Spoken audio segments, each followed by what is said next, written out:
വേഷവിധാനത്തിൽ വരുത്തിയ മാറ്റങ്ങളാണ് ഈ കലാപം ഉണ്ടാകുന്ന പ്രധാന കാരണം എന്ന് പറയുന്നത്. ഇനി ഈ കലാപത്തിന് നേതൃത്വം കൊടുത്തത് ആരായിരിക്കും? അതെ, കറക്റ്റാണ്. ആരാണ്? ഗുഡ്ഗർ. അതെ, സൈന്യം തന്നെയാണ്. അതായത് ബ്രിട്ടീഷ് സൈന്യത്തിൽ ഉണ്ടായിരുന്ന ഇന്ത്യക്കാരാണ്. ബ്രിട്ടീഷ് സൈന്യത്തിൽ നമ്മുടെ ഇന്ത്യക്കാരുണ്ടായിരുന്നു. അവര് തന്നെയാണ് എന്ത് ചെയ്തത്? ഈ കലാപത്തിന് നേതൃത്വം കൊടുത്തത്. അപ്പോൾ സൈന്യക്കാരാണ്, സൈന്യത്തിലുണ്ടായിരുന്ന ഇന്ത്യക്കാരാണ് ഈ കലാപം തുടങ്ങിയതെങ്കിലും അത് പിന്നീട് എന്ത് ചെയ്തു? ജനങ്ങളും കൂടെ ഏറ്റെടുത്തു. ഇത്രയും മനസ്സിലായോ? അപ്പോൾ ഇന്ത്യയിൽ നടന്ന ആദ്യത്തെ സൈനിക കലാപമാണ് വെല്ലൂർ കലാപം. അത് ഏത് വർഷമാണ് നടന്നത്? 1806.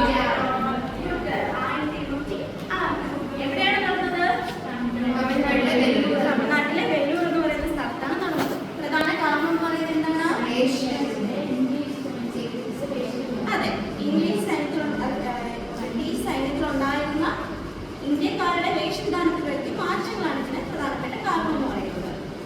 ഇതിന് നേതൃത്വം കൊടുത്തത് ആരാണ്? ഇന്ത്യക്കാരായ ബ്രിട്ടീഷ് സൈന്യത്തിലുണ്ടായിരുന്ന ഇന്ത്യക്കാരായ പട്ടാളക്കാരാണ് സൈന്യത്തിലുള്ളവരാണ് നേതൃത്വം കൊടുത്തത്. ഇതൊരു പിക്ചർ നിങ്ങൾക്ക് കാണിച്ചു തരാം. ഇതെന്താണെന്ന് മനസ്സിലായോ?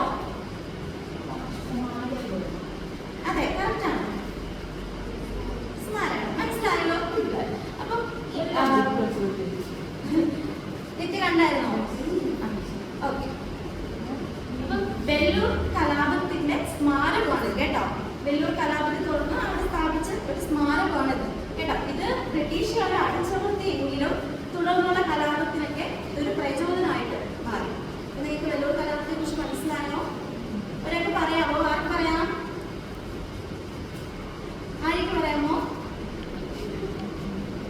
അങ്ങനെ നിത്യം പറഞ്ഞേ. നിത്യ കഴിഞ്ഞു പരാതി പറഞ്ഞോ.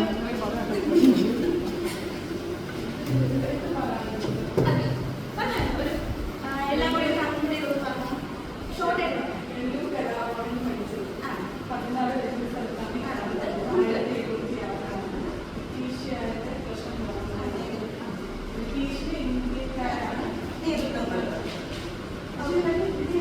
അതെ, ബ്രിട്ടീഷുകാരെ അടിച്ചമർത്തി. Okay, good.